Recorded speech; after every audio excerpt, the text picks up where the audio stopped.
Ed, thank you so much for joining us today. As we start, can you say a few words? You recently published a book. What inspired you to write it? Yes, and thank you so much for having me today, Misha. I did recently publish a book. It's this book right here called See Yourself in Cyber Security Careers Beyond Hacking. And what inspired me to write this book, really, it was two recurring problems that I saw and still see in the cybersecurity industry. One is that a lot of people, especially younger folks trying to break into the field, are struggling to find a job, sometimes even get interviews, or even just understand what jobs are available in cybersecurity. And two, companies were chronically complaining and are complaining that they can't find and retain good talent. Well, something's wrong if you have a lot of talent that wants to get into cybersecurity, and a lot of companies saying that they can't find talent. So, everyone's heard the estimates about how many unfilled cybersecurity jobs there are in the world, and but with so many eager people, there's clearly a disconnect. So I argue that mainly this is a problem of our own making in the Mhm. cybersecurity industry, because a lot of companies will say that they want cybersecurity entry-level talent, yet they'll write job descriptions where they require previous experience or skills that are completely unreasonable for the job category, or they'll include some certification which requires 5 years of experience to even get. So I think a lot of hiring managers and uh, human resources groups kind of need a little bit of a reality check. And so in the book, I challenge them to use existing frameworks like the NICE framework from NIST, which isn't perfect, but it's a good framework that specifies over 50 different job categories in cybersecurity. And for each job, it describes the knowledge, skills, abilities, and the tasks associated with that job. Well, perfect. Start there. And if we're going to solve this problem, it has to be worked on both ends. So I really was inspired to write the book because of all the work that I do with Cyversity, which is a nonprofit dedicated to helping improve women and the lives of underrepresented minorities in cybersecurity. And there are so many folks struggling to find jobs there. But I also work with a lot of clients who were telling me we can't find cybersecurity talent. So that's really why. I see. So, just to be clear, is the main audience people who, based on the title, are looking to make a career in cybersecurity, or is it more executives on the corporate side, or whether it's government or financial services or whatnot, that are complaining about lack of talent, that could potentially use the book as a way to kind of solve this conundrum of that they found themselves into, or maybe both? It is definitely both. I wanted to target folks or people that want to get good paying cybersecurity jobs, but equally as important is I wanted to target those hiring managers, both in cybersecurity specifically, but I also wanted to let folks know that jobs that are not cyber specific you can improve yourself, your company, and your community by learning some basic security skills for these non-security specific jobs, like IT developers, DevOps, cloud engineers. They're not security specific, but if you learn security skills, you become so much more valuable. And I really wanted people to understand that. Then I also wanted folks to understand how vast and varied and fascinating this industry is. And for so I think the book is perfect for managers, directors, executives, and other business leaders. Mhm. However, it's also good for policymakers, regulators, compliance professionals, and learning and development professionals that struggle with retaining cybersecurity talent once they can actually recruit them. I see. Makes a lot of sense. It's interesting because we actually, in our CISO interview series, we interview a lot of executives, and I always ask questions how they ended up on this career path. What was kind of the genesis? And what's interesting, the range of different backgrounds is just staggering. It is. A lot of people go switch from technology to cybersecurity. They started as a web administrator 20 years ago, and then got tasked randomly with a cybersecurity project and fell in love with the area and have stuck with us and grew into very senior roles. Others went, they were with the Army or Navy and whatnot, and they had more technical tasks. And after leaving, they found themselves in this space. There was kind of no one true way, which is fascinating. But to your point, it seems like part of the reason a lot of the heavy lifting should be on the corporate side, because I think certainly they're lacking some of the programs like apprenticeship or mentorship that could either encourage people who are coming through the ranks through technology to switch to cybersecurity, or have campus programs where they can bring curious and smart and hungry people who may not have the background, but they actually but certainly have the aptitude for those roles. So Absolutely. it seems like, to your point, it's a problem that can be addressed from both ends. Well, since we're on training aspect of things, what are your thoughts on where training in general and cybersecurity training in particular, what's the state of the union, and where do you think 6 months from now, 12 months from now, we will be in that regard? Well, training, or more specifically, I think learning in the cybersecurity industry is a never-ending activity.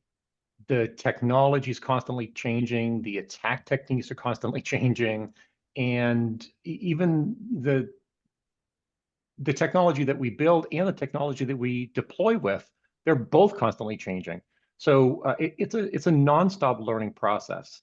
And it's only been recently where universities have dedicated cybersecurity degree programs. Literally, just within the past 5 years or so, it's becoming more and more common. But for the most part, it is incumbent upon us as an industry to educate those professionals that come out of university about security so they can indoctrinate themselves and get familiar with all the different concepts. So, what I tried to do with the book is use a familiar analogy, and I use the analogy of the color wheel, just because everyone understands what colors are and how you mix colors. And there's two halves of the color wheel. The top half, which starts with red and blue primary colors, and you combine them for purple, that is all cybersecurity specific, and cybersecurity professionals understand what a red team does, they attack, what a blue team does, they defend. And if you work with each other, you get this purple team, which is a superpowered hybrid. But I also spent a lot of time focusing on the bottom half of that color wheel, which starts with that primary color of yellow, which are the builders of the world. These are those developers, those IT folks that build all of the technology that our digital world operates on. But they're not trained on security at all. And even coming out of university, they're not trained on security. I think the last statistics that I saw is that it was 94% of graduating computer science and software engineering bachelors in the United States didn't even take a single course on security in their entire undergraduate program, which is staggering when you think about how much our world runs on software. So it's always been incumbent upon the industry to educate those folks. So I spent a lot of time in the book talking about those yellow teams and what they can do to increase the security acumen of their capabilities, their team's capabilities, their company's capabilities, and as a result, the whole community. And it makes them almost like little superheroes, because now they're doing things that a lot of the rest of their colleagues are looking around saying, wow, that's amazing. Where'd you learn that? How'd you learn that? And they sort of become a security champion and they pull the rest of their team along. And so that's really where I think the future of security training is going, to your point, is focusing on the masses that don't have security as their job and up leveling their skills, and doing so in a way that is practical, but also allows them to pull in others in like-minded jobs, because that's the easiest way to educate folks, is to get that champion secured, and then help them pull along other folks in their team because they speak the same language. They can communicate in very effective ways. So that's really where I think the future is going, is focusing on that team, because those teams outnumber security professionals sometimes 10, 15, or 50 to 1. So really focusing on that team and just doing a little bit there can have a massive impact. For sure, for sure. It's interesting that you mentioned that, because it seems like 10, 15, 20 years ago, when people thought of cybersecurity, they thought of a teenager in a hoodie hunched over That's right. a computer, and it's funny The that black hat hacker, right? exactly right. That was Exactly it. right. And it's interesting because sometimes if you go to Black Hat, you go to RSA, and you, in the marketing materials of cybersecurity companies, you still see that, like Yes.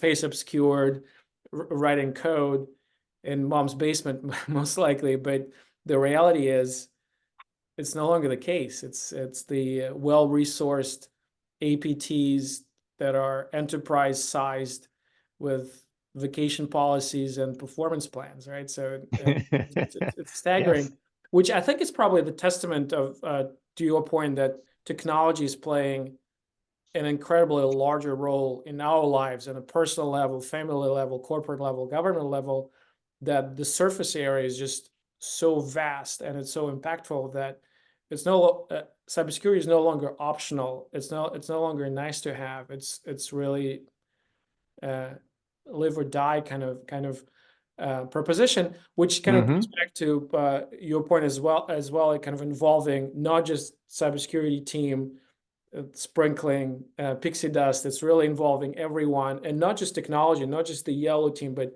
really everyone in the organization. And something that a lot of CISOs that we interview that kind of echo, by making cybersecurity everyone's job, you enlist everyone in the organization, and making sure everyone understands that,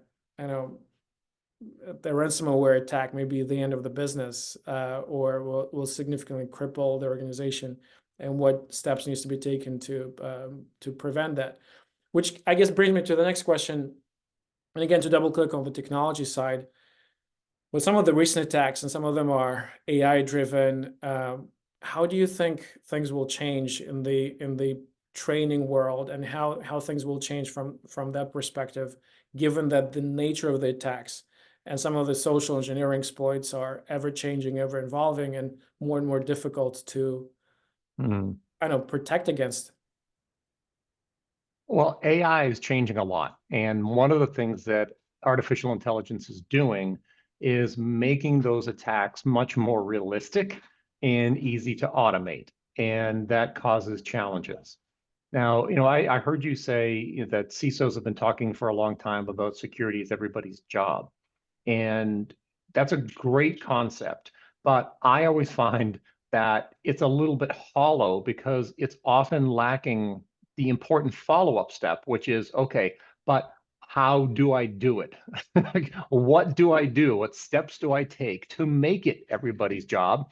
Especially that 100-person development team that doesn't want to listen to me because they view security as a tax, when it actually isn't.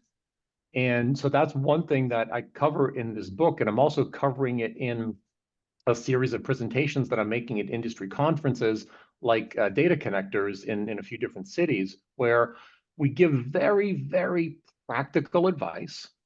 And what I'm suggesting is, with those technology teams, the development teams, and the IT teams, start with one topic, literally one topic. And everybody knows OWASP top 10 in the security industry. So pick one of them. I pick injection, for example, and then educate your technical teams on injection with something simple: a 2-minute video, a short document, or anything. But more importantly, then show them how SQL injection can mess up their jobs. And you can do that by demonstrating it. You can use a cyber range, but that makes it real. That helps them make connection, and it builds context. Mm-hmm. And what that allows them to do now is, okay, now I understand what SQL injection is, for example. Now I can see how it messes up our application. And so instead of telling them you should sanitize all input, which means nothing to them, or adopt a zero trust policy, which means nothing to them, you're literally showing them this is an attack that messes up your stuff. Now they get it, like, oh, okay. So now we want to probably start to talk about SQL injection in our defect classification strategy and maybe incorporate it into some coding standards and add testing procedures that test for SQL injection and maybe consider things in our deployment configuration that can filter SQL injection attacks like a web application firewall. Well, boom, all of a sudden, your software team is talking about security at the architecture phase and coding phase and testing phase and deployment phase, and they're not in security. That's the magic about how you do it. I see. I see. I understand. And it's certainly a little more impactful because I think I was coming from a little bit different perspective, because it seems, if you look at the risks, I think the risk of a phishing attack that ends up in a ransomware attack is kind of top of mind for a lot of people. And usually the people who get phished are the employees or executives in finance, or Absolutely. accounting and finance, Yes. and HR. CFO, CFOs, CEO, exactly. absolutely. So they're not, they may or may not be technical enough just to understand. But what you're talking about, obviously building applications that are secure from ground up and not just like a layer that you spread on top after the project is done, it certainly makes a lot of sense. Mhm. That's awesome. But you can do the same thing with executives, with CFOs, with CEOs. You just have to understand what they care about and then show them a security example about how what they care about is messed up. Because software teams care about the quality of their application. CFOs care about the financial health of the organization and not writing $50,000 checks to fraudulent accounts. CEOs care about moving the business along at an acceptable speed. So you've got to talk to them about security at the speed of business. You've got to talk to the CFOs about how cybersecurity can impact and increase fraud and put their jobs at risk. That's how you get them to care, is make it contextual to them. Which is interesting because I think it's kind of incumbent on cybersecurity executives to have those conversations, which Yes, necessarily would mean that they would need to wear a business hat a lot more often than just a CISO hat, correct.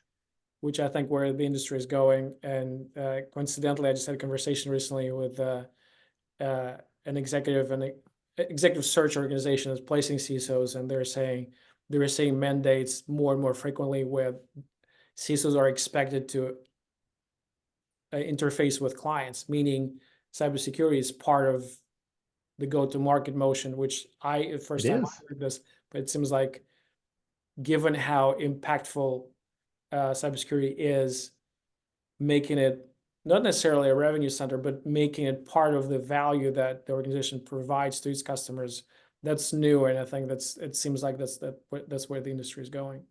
It's true, but it's two faces of the same coin. So cybersecurity professionals need to be able to articulate the value that they bring to the business. However, the business also needs to understand what the value and the risk cybersecurity poses to the business.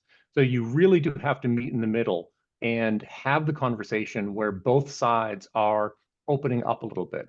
And again, until recently, and sometimes it takes a very scary attack like SolarWinds or what's happening right now with United Health to wake up some of those executives that frankly didn't pay attention to security at the board level as an issue because they didn't view it as a risk to the business.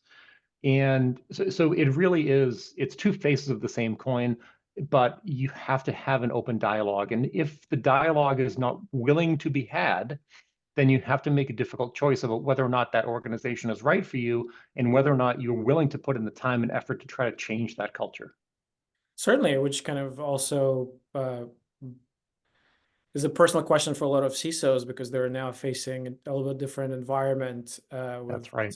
some of the actions that the SEC brought.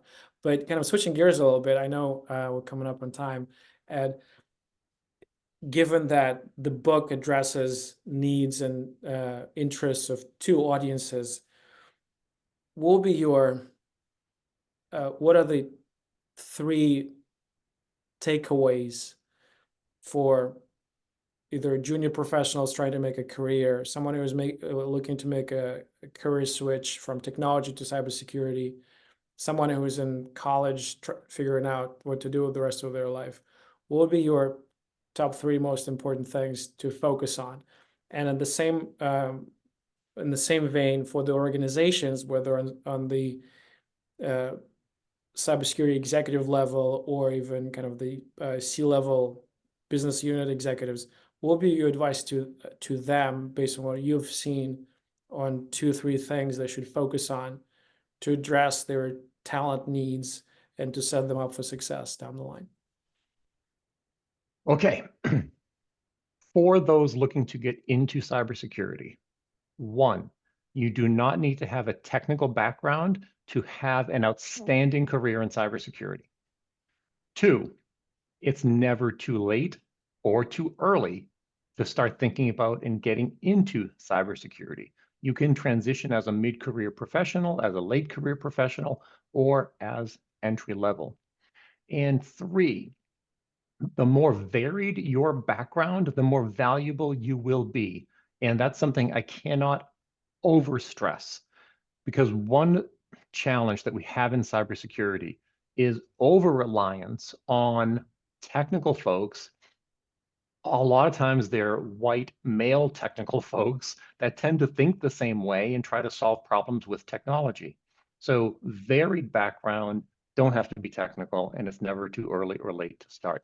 For the companies and executives, 1, entry level means 0 experience. 2, please do not ignore the importance of software in everything we do today. You don't have to be a software expert, but you have to acknowledge that software drives our world, period. And 3, if you do not have a diversity and inclusion strategy for your company, and specifically cybersecurity, you will be left behind. It is a secret superpower that a lot of organizations are missing. There are many women, many people of color, many people in the LGBTQ plus community that want to get into cybersecurity and don't feel enabled and empowered. And when they do get in there, they tend to leave quickly because they don't see other folks that look and think like them. So that's the 3rd. Sorry for the long answer, but I had a lot to say. No, this is perfect. This is excellent. I already see some of your comments as quotes and that we can share, and very, very punchy. Beautiful. Thank you. Punchy insight delivered in a very succinct and very impactful way. This is awesome. Well, I guess the most important question: where can people find your book? Well, in the US, you can find the book on Amazon.com, but you can also find it at Walmart, Target, Barnes & Noble, and other fine retailers, let's say. Outside of the United States, Amazon.com or Amazon.co.de, whatever, is probably your best bet. Excellent. We'll make sure to provide links to some of those fine establishments in the show notes. And I guess as we wrap up, what will be the topic and maybe the title of your next book? Well, I think before I write a next book, a second edition of this book is going to be necessary, because the world is changing so fast and artificial intelligence is going to change a lot. I think I'm going to need a second edition of this book before I write anything else. Interesting. So, but no additional topics. I mean, obviously, it's a very timely and important topic, and given the growth in the industry and just some of the pains both on the employee side and then the organizations, it's certainly very rich, very rich topic. But kind of broadly, would you want to tease, without giving details, some of the other areas you're interested in? Yes, I'm definitely interested in moving security at the speed of business. So a book for executives and board members on security. And the second half of this current book that I just wrote, it summarizes interviews that I had with over 150 professionals in the cybersecurity industry. And it was fascinating learning about their varied background but it was also fascinating learning about the power of mentorship and just communication. And so I think that's going to be a second theme of any new book that I write, is the importance of mentorship and communication as a critical cybersecurity strategy. I think it's very interesting because it's to your point, a lot of people are very technical, but once they rise through the ranks, being able to communicate, being able to wear the business hat, thinking as a business executive, not just as cybersecurity executives, becomes more and more important. But also on the flip side, especially with the recent push on bringing cybersecurity perspective to the boardroom, I think that all those topics will be hitting all those checkpoints, checkboxes, and all those marks. So I think it'll be very well received. Exactly right, Misha. And just let me leave you with this. If I were to step into a job as a chief information security officer, the very first position I would fill would be a communications position. Interesting. Interesting. Ed, thank you so much for your time. This was phenomenal. Can't Thank wait. you, Misha. Can't wait to see your next book, and I hope we'll be able to connect whether our Sayer Black Hat or some of the other events in the industry. I would love that. Thanks again for having me. Absolutely.